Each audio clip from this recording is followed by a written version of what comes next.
They lunched at Fassiloft, a bustling lakeside village. Book 1, Eragon. Chapter 32, The Mire of Dras-Leona, and Chapter 33, Trail of Oil.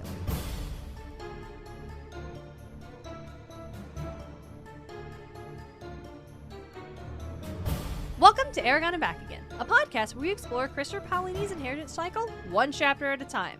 I'm Darien Smartt. And I'm Lucy Hart.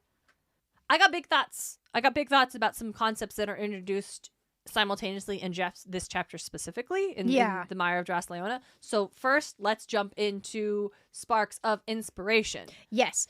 My last spark of inspiration from last chapter, I think it has more hold with the last episode. Because I thought the whole like them playing in the lake was in this chapter, but it was actually in the last chapter. But I think it still comes to play. So when I was I honestly don't remember. A long time ago, my family drove to Wisconsin for a summer as like a family vacation kind of thing. And we drove past the Sawtooth Mountains, I think it was.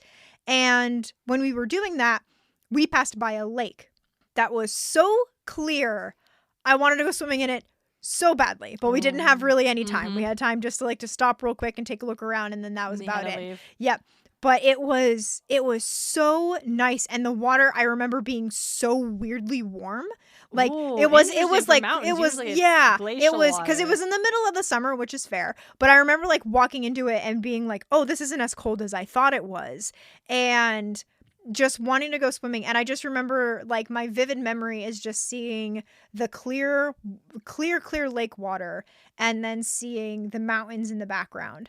And as a mountain kid, it's so cool. And I just love that. And so a lot of my books have scenes like that. Aww. And so coming into this chapter with the lake, or these chapters, I should say, with the very clear lake and the mountains, or I guess the mountain. Yeah, it's just a mountain. Yeah, but just one mountain. Just one really creepy mountain. But they don't get to that till later. But just the clear water and just all that, it brought back that memory. And it was just I like very clear water and I like really cool mountains. And so that's my spark of inspiration, is just that's what I like to write about. My setting is very mountains and rivers and lakes and trees and the whole thing. So it was yep. That's very good. What is your spark of inspiration? Mine is actually a new middle grade swashbuckling fantasy book that just came out in this past January, actually. It is called The Apollo by Grace Ward. Very cool. Let me just grab it. I got it right here on my nightstand. Just gonna zoop, zoop, zoop, zoop, zoop. I just read the back.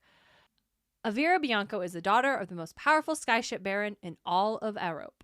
She dreams of inheriting his empire someday, but knows the odds are slim given her place as a daughter, not a son. When her father betrays her by announcing her arranged marriage, Avira runs away. On board the great skyship Apollo, Avira dresses as a kitchen boy and soon develops forbidden feelings for one of her crewmates, Matteo. But Matteo has a secret of his own. He is a detective hired by Avira's father to ensure her safe delivery home. But their confusing romance is the least of their worries, as pirates, military generals, and warrior queens are on the hunt for Avira. Ooh. Super fun book. Yeah, that really sounds fascinating. Yeah, it's cool. It's set in a very swashbuckling steampunk. Yeah. In that there is flying skyships. Yeah. Literally they fly. That's so magical cool. Flying skyships, so it's very Treasure Planet. Yeah, it's got big Treasure Planet vibes. Yeah, they don't go to space, but there's big Treasure Planet vibes. Big ships, and airships. It's a fictional inspired by the Mediterranean, right? And you've got it's a very rich and vast world where the fact that there are skyships are not the only difference in it. There's the idea of these goddesses. Oh, cool. And they we worship the sky goddess or the ocean goddess, but there are two goddesses. And what I really liked about... There are a lot of things I really like about this book. It was really fun.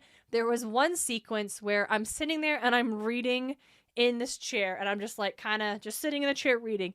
And then all of a sudden something happens and I twist my hips. I've got one leg thrown over the side. I am instantly we are in this. What is going to happen next? And I keep reading. I'm like, what is happening? But like in a good way. Yeah. I loved it. I was like, oh my God, I didn't know you could just do that. I didn't know you could just have this kind of like interaction between characters, one who has a big secret, and then they'd just be like, here's what's up, and the other character's like, I got you. You are my best friend, and I got you. That's like, so good. What? Niccolo is not he's not one of the main characters, but he's in the book. This is my son.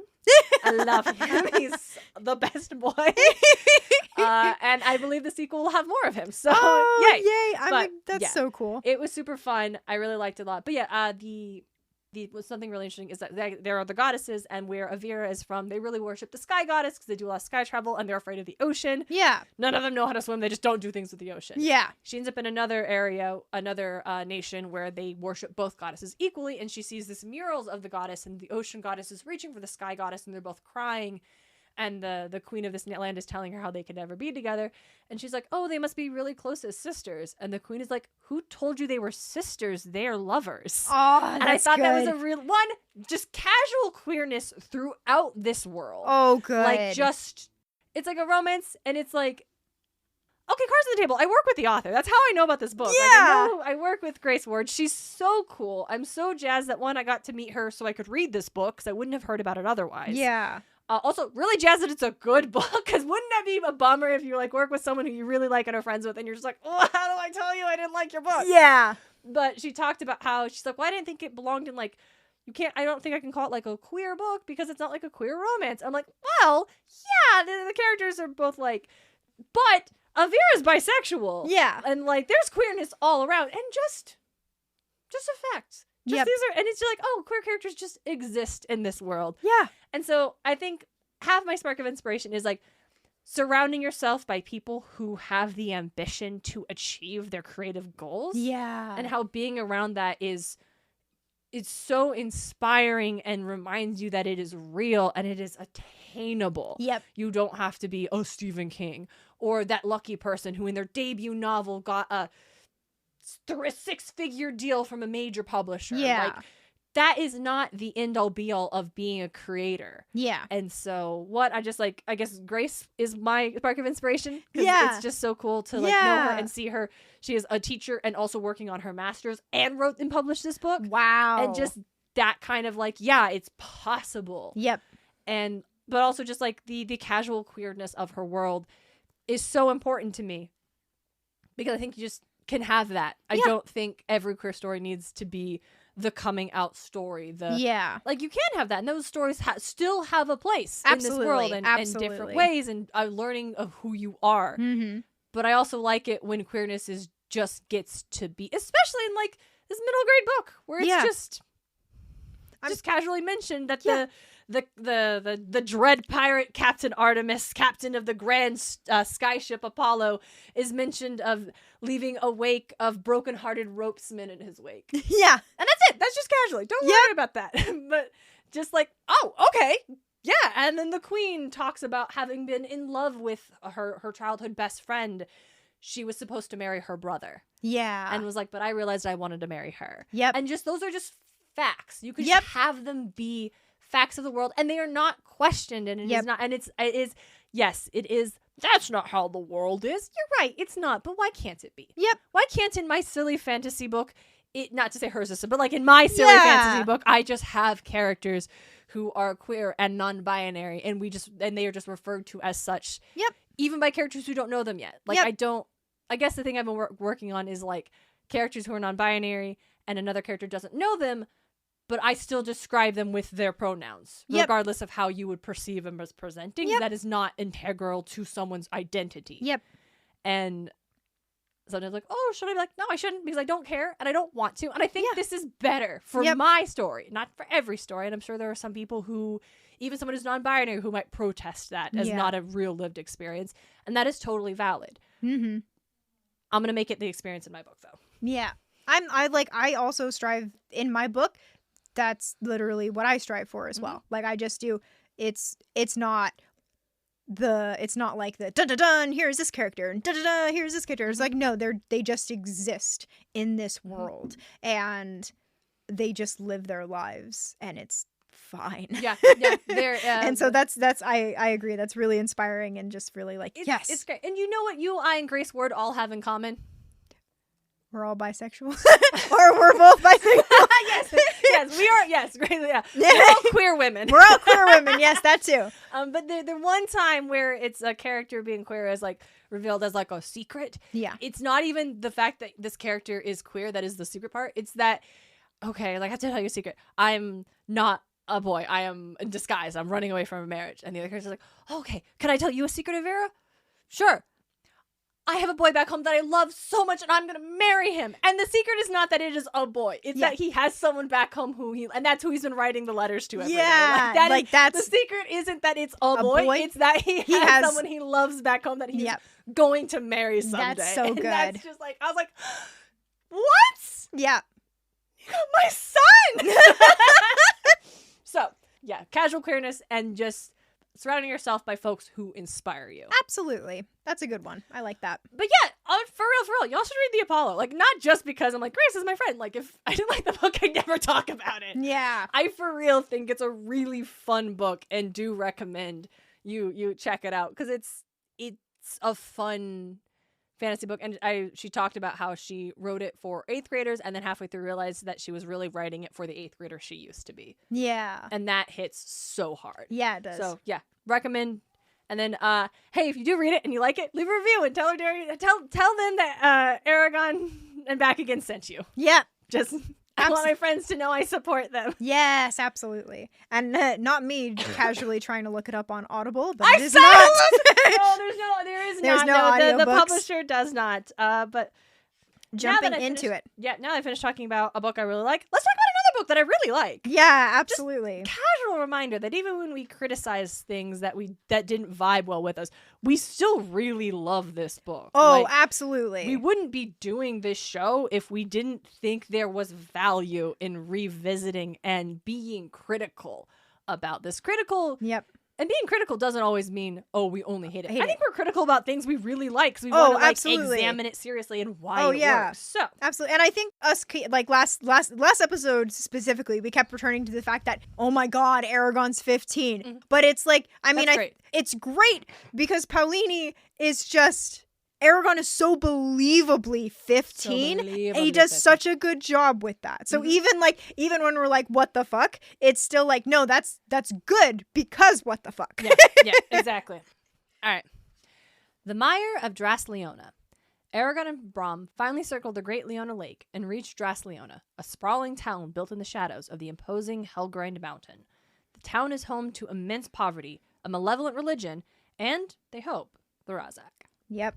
Okay, so I want to talk about how both religion and terrible poverty are introduced in the same chapter. Oh, yep. Because I was just going to say, like, before we jump into that, as you mentioned in the just review, they walk around the giant lake, which is, I'm like, wow, that's a really massive lake. So they did a really good job. Yeah. Walk around the massive lake. Mm-hmm. And it also, like, amplifies, like, that's the reason why Saphira could, like, just be so freely jumping in and out of the water, because it is massive. It's so big. And she's not seen very easily. Even on there's, like, they can't even see the other side of it. Mm-hmm. So they finally get around it. And their first sight of the city, they travel on the road, and the road's, like, super clogged. And they see their first sight of the city is, unlike Tiram, a planned city, Dras-Leona was a tangled mess that sprawled next to Leona Lake. Mm-hmm. And I think, like, we're hit with just a stark difference between Tiram and how clean and bright and vivid Tiram seemed to be. Mm-hmm. And then we switch to Dras-Leona, and it's just such a vibe difference, because it's like Ram does not spend time absolutely like it's not great, because like what you said about the poverty and this stuff, ramshackle buildings sat on crooked streets, and the heart of the city was surrounded by a dirty pale yellow wall of, I don't even know, daubed mud, I think that is. But it's like, that's gross. Like, it just doesn't feel good. Mm-hmm. Like, even like the first impression we get of the city is it doesn't feel good. Yep. And it's like, he talks about the air reeked like a sewer. The streets were filthy. A group of ragged children ran between houses, fighting over scraps of bread. Deformed beggars crouched next to the entrance gates, pleading for money. Their cries for help were like a chorus of the damned. We don't even treat animals this way, thought Eragon, eyes wide with anger. I won't stay here, he said, rebelling against the sight. It gets better farther in, said Brahm. And that's just... The fact that it gets better farther in is not actually better.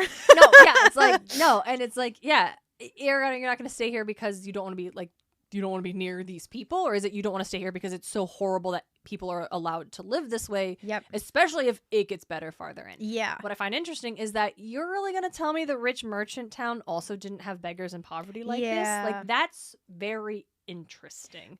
And it could be, because, like, again, we didn't really dive into that, but it could be that that city maybe takes care of the poor better than this one, whereas this one, they leave them out to the muck. Push them out. They just push them out to the edge. Absolutely. Yeah. And in difference, Tyrim, and we don't know this is all speculation. It's not talked about, but Tyrim could have, like, shelters or like food banks or something like this where they can go where they're still homeless and you know, beggars and things, but they're not wallowing in their own filth. Yeah, because Eragon talks about, like, Angela's herbal shop is interesting because it's in the wealthy part of town and not like near the the poorer town where all the markets are at. Yeah, because we still understand that there is a class structure in that town. It's just the fact that this is the first place we've been where we have seen poverty, a big this difference, kind of poverty that Eragon is so like we don't treat animals this way. Like, why are there people being left like this? Like, what is this? And I mean, highlight it because it's interesting that we see it here and we didn't see it at the merchant town. Yeah, Tyrim, and that it comes right after Brahm tells Eragon, "Oh, there's like the mountain, but it's also like the center of a religion." Yes, and Eragon asks, "Who do they worship?"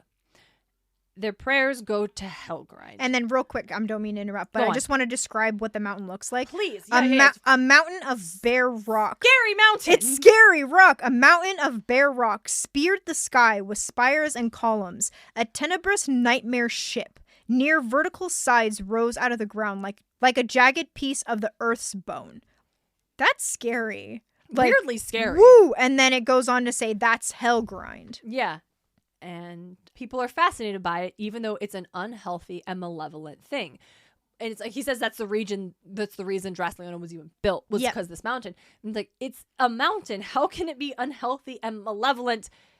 It's a mountain. And that, as of yet, has not been expanded on how the mountain itself is malevolent. Is like that, Yeah. He saw that the highest building within the city was a cathedral that loomed behind the walls. It was strikingly similar to Helgrind, especially with its arches and flag spires caught the lights. Who do they worship? Brahm grimaced in distaste. Their prayers go to Helgrind. It's a cruel religion they practice. They drink human blood and make flesh offerings. Their priests often lack body parts because they believe that the more bone and sinew you give up, the less you're attached to the mortal world. They spend much of their time arguing about which of Helgrind's 3 peaks is the highest and most important, and whether the 4th and the lowest should be included in the worship. And so, like, we talk, like, there's this brutal religion that spends its time arguing about the peaks of a mountain. Yep. And now, literally at the bottom of that same page, at least in my, obviously different books have different layouts, but in the bottom of that same page is where we see the children and the fact that the air smells like sewers. And the beggars and how they sound like the chorus of the damned. Yep. And I thought it was, and this is the first time that religion has been introduced specifically. I think so. We hear Eragon, like, the abstract of, like, praying, right? Like, we've talked about praying, but we haven't specifically focused on a religion. This like, is the first time who they religious worship. Practice. Yes. And it is a cruel one, and it is one at the center of this town that allows its people to suffer so immensely. Yep. And I thought that was a very interesting connection because we spent so much time in Tyrim, thank you, in Tyrim, and religion was not mentioned once. We were there long enough but this is the first thing about Dras-Leona is you need to know people here observe cruel religion. Yep. And people are allowed to suffer. Yep. And it feels like Paolini is tying these two ideas together. Yeah. And I'm not saying whether that is good or bad. I am saying that, and maybe we will have to see other times if we see it again in other places. Yeah. And that, again, this is not me being like, but I think that'd be something interesting to keep in mind as a theme of the author. Yeah. In this world he created, he made this choice. And I think what does that say about religion in Allegasia? Yeah, I agree. And I also like, coming from a Catholic background, just the fact that they drink human blood and make flesh offerings. Sorry. Is like, I can laugh. yeah. I was Catholic too. It's like, yeah. And it does make me think but about, it's like for real, and not like we believe, and this is not a symbolism, the wine is blood. Yeah. And it's like the whole thing. And we don't have to dive into we don't need to that whole thing, because we keep it chill here. We don't need to dive super into it. But just like that is, and that again, like I agree with you with like, it'll be interesting to see Paulini's, not interpretation. What am I trying to think? Like presentation? Paulini's presentation of religion throughout. Because I think because he was very young when he wrote this, and coming from somebody, again, with Catholic background, it is easier to have trauma when you are younger and unable to step out of it and see from a broader point of view. So for me, it's like, I am wondering if, and again, we don't have to dive super into this, but it's just, I'm wondering if Paulini is writing this from his own possible religious trauma or a perspective or a critique on religion allows this, because it focuses this idea, because also it's like, oh, this religion believes it's good not to have attachments to the mortal world, but if you have no attachments to the mortal world, it means you do nothing about the suffering within it. Absolutely. And so it's, for me, it's, I'm with you with like, I'm like, it's a really interesting take. And I don't take this like, how dare he? Like, absolutely not that at all. Yeah, I just think it's interesting, because we've been through many towns. We spent a lot of time in Tiram, and we spent a time in we traveled through Therinsford. We were in Carvajal. We were in the two other towns that I can't remember. Through. It doesn't matter. Yeah, but never once we identified any cathedrals, any religions. We don't practice talk religion. About that. Absolutely. We even talked about the death practices with the Garo. Yep, and how they must have, and we also know about like death and the afterlife. And there are those metaphysical beliefs and traditions. And I also think didn't Eragon like cry to the gods when Garo died or something? Yes, so like that, there is it is within the culture of religion and of the idea of gods and death and those practices. But this is the first time we are introduced to a concrete structured church. Yeah, and even practice. Around, cries to the gods. It's like, was there a god, or is that more of a turn of phrase of you're just raging at the universe? Yep. It could mean the same thing if there's not an actual specific religious belief anchored to that response. Yep.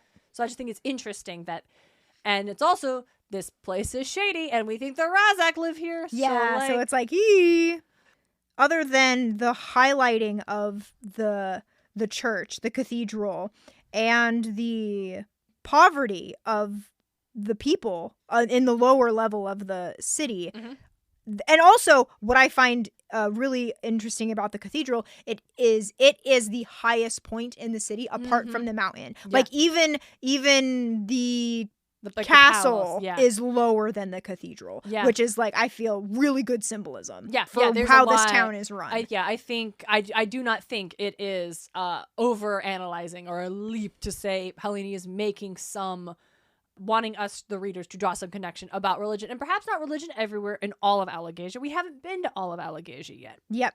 But at least here, we want to, and I think that's another, like, I want to put this in the same as like looking at how like the Urgles and how in like certain races. I want to like put a pin in, I want to just as a interesting case, not a case study, but like an analysis of Paulini in Allegasia and how these ideas are connected, because he is writing his own world. He's created it. He's made every decision, and also writing it for an audience that has religion, has poverty, has things and ideas and thoughts about those things. Yep.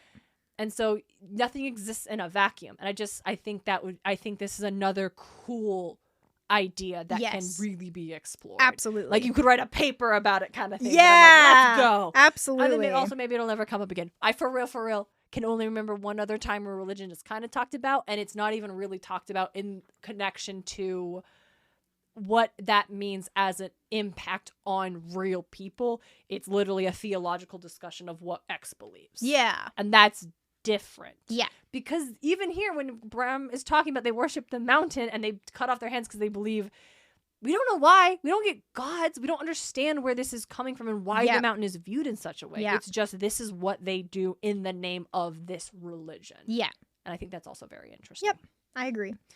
That's it. They find a place to stay and they Brom and Eragon get drunk. They do. I was some beers. Yeah, sure, like man. yeah, fair enough. Because like for me, I was like, all I was gonna say is the only other things that happen in this chapter was Eragon and Saphira have a lot of internal dialogue together. Yeah. But then they get drunk and Saphira's just like, really, bro? Saphira's like weirdly, like I thought weirdly judgy of. So yeah, they talk about how the inn's food was barely adequate, but its beer was excellent. Yeah. And I wonder, it's actually funnier reading this now in this era where like craft breweries and like drinking beer is so much more of a casual social thing. Yeah. Like, I'd say it wasn't always, but I think when the book was written in the early 2000s, like drinking beer felt like it was this kind of thing. Like dad does it while watching the game. Yeah. Or like it's beer for like college parties. But we have like craft breweries and like IPAs and hops and like home brewers, and it feels like more of like an artistic thing in culture. Yeah. So they by the time they stumbled back to the room, Eragon's head was buzzing pleasantly. And isn't that nice? We've all been there. Yeah. Well, maybe not all of us have been. I'm not. And if you're not, and if but yeah, isn't it pleasant? Like for my birthday, my folks took me and my girlfriend out to Applebee's for their happy hour. Oh, good. And I got my girlfriend and I, we had a couple shots, and each had like a big fruity drink, and then we shared a shark bowl. Yeah. And my head was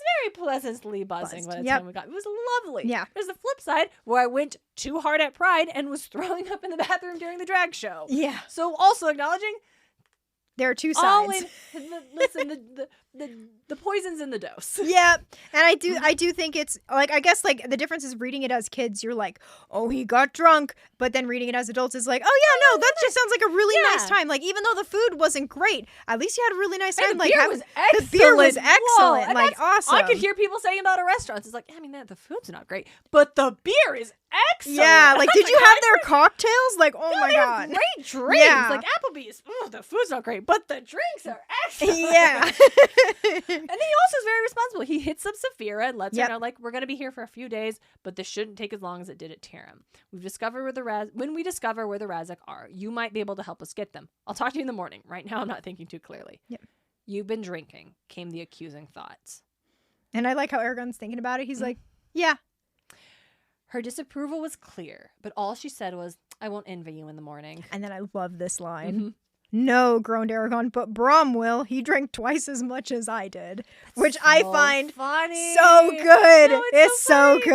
And we like make fun of like Eragon. He's a man of 15. But like in this culture, he is an adult. Yeah, he is an drinking. adult. They didn't do anything stupid. No. So and that was like, Brom even said like, hey, watch your tongue. Like, don't say stuff, because if either one of us let something slip, we're out. But no, it was like they had drunk, they didn't ruin their freaking disguise or whatever, their cover story. They've had no ramifications. Absolutely. They just had a good night and then went to bed. Yeah, it's talking about like a writer does things with intention and purpose. Having Saphira be disapproving of the fact that Eragon was drinking is an interesting thing to me, because I'm like, are we the readers supposed to agree with Saphira and think that him drinking to a point of actually feeling the impact of the alcohol is a bad thing? I honestly think what it is Saphira. It's showing Saphira's worry, because Saphira's very worried about Eragon. She even told him like before they went into the city that she can't help. She's like, I can't be there for you like I have been before. Like it's gonna be hard. And then so the first thing her writer does is go and get drunk. And she's like, are you kidding me? You get yourself in trouble enough, and now you go and get yourself inebriated, and you're gonna end up in trouble and you can't even defend yourself because you're drunk, kind of thing. Mm-hmm. So I think like where her stance from is, I even though it is described as disapproval, I feel like it does come from a place of concern for her. I like that. I think that makes sense if that is the reason for her disappointment or disapproval, because it is coming from a place of like, I can't protect you. Yeah. You already had the Urgle thing a while ago. You are literally at the Razak's doorstep. Yeah. And you decided you should get drunk tonight? Yeah. Like, what are you doing? And she's just like, and instead of like, well, you should have known better, I can't help it, she's just like, I don't envy you in the morning. And I think I like that more. Reading, if that is the read into it of like, it is coming from a place of like, like, hey, we aren't. I can't help you. You're okay. Sure, this is the decision you made tonight, and it's not about the drinking. It's not as a drinking as like a moral judgment, but about the you got drunk here. Not in Tyrion, where we were totally safe. We were totally safe. Yeah. Here. And that's that chapter. Yep. That's based. Yeah, that chapter. Very quick. Yep. Quick. And then Trail of Oil. Some investigation of Seether oil reveals that once a month on the full moon, a supply of the oil, along with other goods, and 2 enslaved individuals are sent up Hellgrind, never to be seen again. All signs point to the Razak residing on the mountain. Eragon suggests he and Brom take the place of the slaves to get up the mountain, with Saphira waiting nearby. The plan has promise, but they must act quickly. Galbatorix will be arriving in Dras-Leona within a week. Yep. I feel like a lot happens in this chapter, but not a lot happens in this chapter. We've had a lot of chapters like that. Yeah, we're like it's a lot of we're making moves to set up like bigger pieces, and so you gotta lay some groundwork. And I feel like we've been doing that since Tarim. Yeah, it's been a lot of like us waiting to.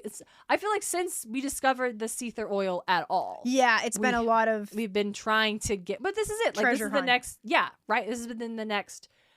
It's been about creating a satisfying conclusion to this arc. Yeah. Of like, we need to get to the Razak. How do I get them to the Razak? Mm-hmm. Absolutely. And I think this works for me. I think it's pretty solid. I'm not a lot happened because there's a lot of like Eragon asking around, and he kind of discovered the warehouse, but that was it. Then Brom rolls up and he's like, I'm better at this than you, so I discovered everything we need to know. Yeah, and I think like okay. that honestly, like I feel like that fits really well because he gets taken into the castle by being a bard. Yeah. And I'm like, yeah, he's a storyteller. Yeah, that fits so he's leaning into a storyteller. Yeah, he's telling stories and compliments and flattering, and servants talk. They hear everything. Absolutely. People talk in front of servants. Yep, and we hear about the palace. That the man who runs this area, he follows the laws of the land and his own conscience, the latter, which has been pretty lacking as of late. Yep. And then in the thing, that's how Brom has discovered that Galbatorix is coming, because apparently this dude's just been a little footloose and fancy-free with enforcing the laws that Galbatorix wants him to do. Yep. So, and I love that he says, I can't remember how he says it or where it is, but he says that this will be the first time Galbatorix has left his stronghold in a while. Yeah. And it's like, holy, like this dude must have fucked up real bad. It seems that Tabor, the ruler, has taken too many liberties with his power. So Galbatorix has decided to come teach him a lesson in humility. It's the first time the king has left Urobane in over 10 years. Yep. Like, whoo, my guy, you messed up. I would be packing my shit and leaving town. Yeah, right. Or you're like, gonna get your head cut off publicly. Oh, absolutely. Like, nah, there's no coming back from this. He's gonna send you up the mountain. Yeah, I don't know why you think you should stay in town, dude. Like, yikes. And everyone's just acting so chill about it. It's not the thing everybody is talking about. Like, I can't believe Eragon didn't hear about it. Yeah, right. But again, so like, he didn't actually get into the castle. I guess maybe the public doesn't know. The public doesn't really know. Galbatorix doesn't want that kind of thing advertised. He probably wants to be real DL. Dragon, or like, where we go? Is it going to be him? I'm fascinated. And Eragon's like, we should leave. Yeah. I don't want to be, that guy will tear me apart. And Brom's like, oh yeah, we don't want to be within 20 leagues of him. Yeah, and I do like that he's like, good job for realizing. Good job, Eragon. Yeah, he's like, I don't want to do this. And it's interesting because I think we also have a lot of Saphira pressuring Eragon about what he will do next. Yes. And we had that a couple chapters ago. And is important, yeah. Mm-hmm. So, and Eragon's like, I don't want to face Galbatorix, but it's that lingering yet. Because it's the thing, it's the unspoken thing that we know is going to be the end game for Eragon. Yep, is absolutely. That you don't get, like we talked about, you don't get to live freely. You don't get to live the life you want because the king's going to want you and you're not going to side with him. Yep. So you're going to have to solve that problem, Eragon, eventually. Absolutely, yep. I like that. And then I like, Brom just talks and got all the information about we're pretty sure the Razak live up there. Yeah, and I was gonna say, like, that's kind of after they talk about getting the information and Galbatorix and all those things, they talk about the Razak and what happens, and that's when Brom mentions that the Seether oil gets sent out of the city, Every full moon, 2 slaves are sent to the base of Helgrind with a month's worth of provisions whenever the Seether oil arrives in Dras-Leona. They send it along with the provisions. The slaves are never seen again, and the one time someone followed them, he disappeared too. Mm-hmm. So that's real shady. Like, adding real on shady. to this place is real shady. And Eragon mentions, he's like, I thought the writers abolished the slave trade. Yep. And he's like, well, it's flourished under the emperor, under the king. Under the king's reign, which is like, in the empire. great. One more reason to really hate Galbatorix. And this is the first time we've acknowledged that there are slaves in somewhere, anywhere in Allegasia. Also the same place where there is this religion and poverty. Yep. So it's like, woo. this place sucks. This place we really gotta sucks. Go. And that's when they formulate the plan about where Eragon, again, showing just really good, planning or just ideas. Eragon taking a page from Theseus. Yeah. Like, okay, well, let's offer ourselves up there. Yeah, he's like, let's go as slaves. And Brom's like, well, that could go either way, but it's a good it's like if one attacks from a distance, we're kind of fucked. Yeah, but we'll have Saphira close by, and I think we'll try that. And then that's cool too, because now they have a timeline. Yeah. Where in now Tyrm, we feel like we gotta go. Yeah, because in Tyrm they didn't have a timeline. Okay. Now they have a timeline to do it because they want to be in and out before Galbatorix shows up. In addition, is the Razak works for the king, and once the king definitely be here. Yeah, and if the king finds out that the Razak have died, have been killed, he's going to be livid. Yeah, yeah.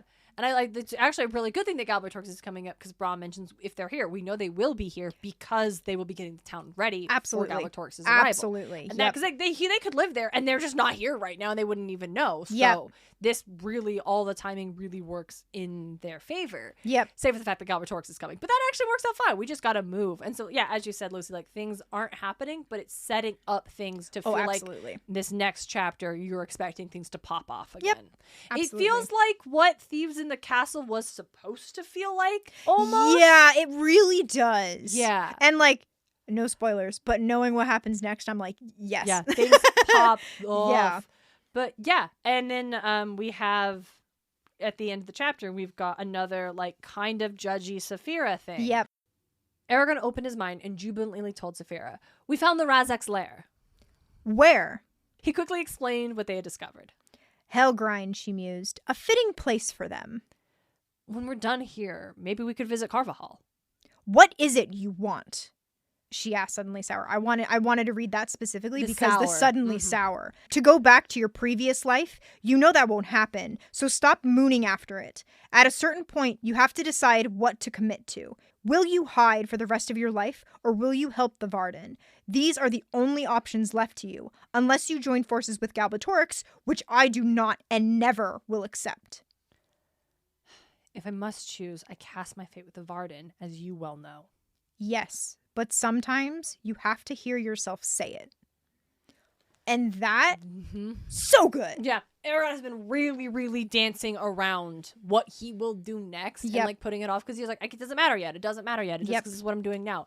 And now it's like, no, you're at the end game. Like, you know, basically, if Galbatorix is coming, we know basically without a doubt the Razak are up there. You are going to be facing them within days. Yep. They'll either kill you or you will kill them. And now and after that, you're going to have to make a choice. Yep.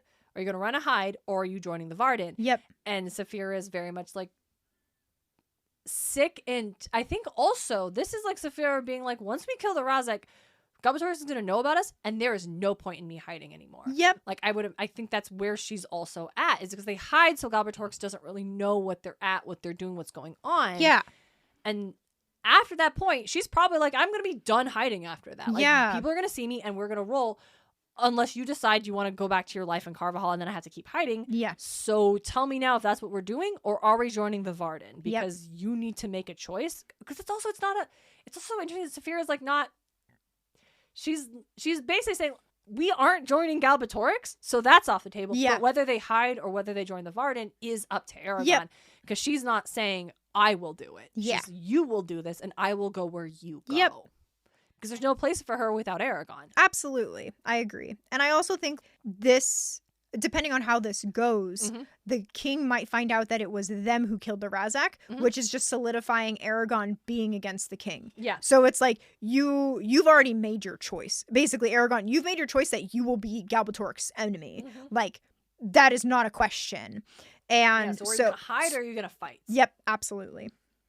Those are the chapters. Yeah, those are the chapters. And with that chapter, we are officially over halfway through the book. Yep, I was going to say I was looking at that earlier. I saw you, I was like kind of spread it apart looking at it. I'm like, yep, we're halfway through the book now. Yep. And I do think if memory serves, from here, it just bada bing, bada boom, bada bing, bada boom. Like it just starts happening. Yeah, I think because my book is like 730 pages, and so 365 is the halfway point. Yep. So actually, Trail of Oil is halfway. But I note it because this is, as I mentioned in the past, this is where my spine is completely split in half. Yeah. So after the next chapter, I will finally not have to hold the book quite as weird. Yeah. Because it's definitely easier once you're well past where this is happening. Just like cut it. No. Just slice it in half. Yeah. Yeah, it's just completely like the book is not. None of the interior pages are attached to the spine. It's literally the first and last page are attached to the outer cover. Yep, and the rest are just glued together. I'll throw up. When this episode goes up, check out our story, listeners. I'll go ahead and throw a picture up for you to see this. How bad it's just gotten, this used copy. Because I had to tape it on the outside when I first got it because it's slowly starting to tear. But the inside just... But yeah, so we are halfway through our journey through Eragon. I'm excited. I'm very excited. I want to get into the next books and then tackle Murtagh with you. I'm like, yes, well, yes. Not for a while, but excited. But yes. So I think for this one, listeners, we're halfway point. What has been your favorite part of the journey so far? Like, what's been... You can talk in terms of like podcasts, like things we've talked about, writing takeaways, inspirations, geode stuff, or in terms of the book, favorite chapter, favorite characters, favorite things. Yeah. What have you enjoyed so far? And what are you most excited for? Yeah. Or predictions for a book if you haven't read it before. Yeah, absolutely. Let us know. And then just a huge thank you all for joining us so far. Yeah. It's really cool to see, like, we're halfway through the book and we have so many, like, just listeners coming every week and every other week now. Yeah. So it's just really cool. Yeah. And touching base, and we love hearing from y'all. And absolutely. It's been, as of recording, almost a year since we even just decided, let's do this. Yeah. So we were talking to you about it, like, oh, we could do that. That might be fun. Yeah. And then, oh no, when I was in New York, did I text you? I think so. I think it was like... Because it was like we were the Murtagh was coming out. The book Murtagh was coming out. Yeah, I think Murtagh got announced. Yeah. Yeah, Murtagh got announced while I was in New York last year. And I'm with all of the Percy Jackson podcasters on Podcast Central.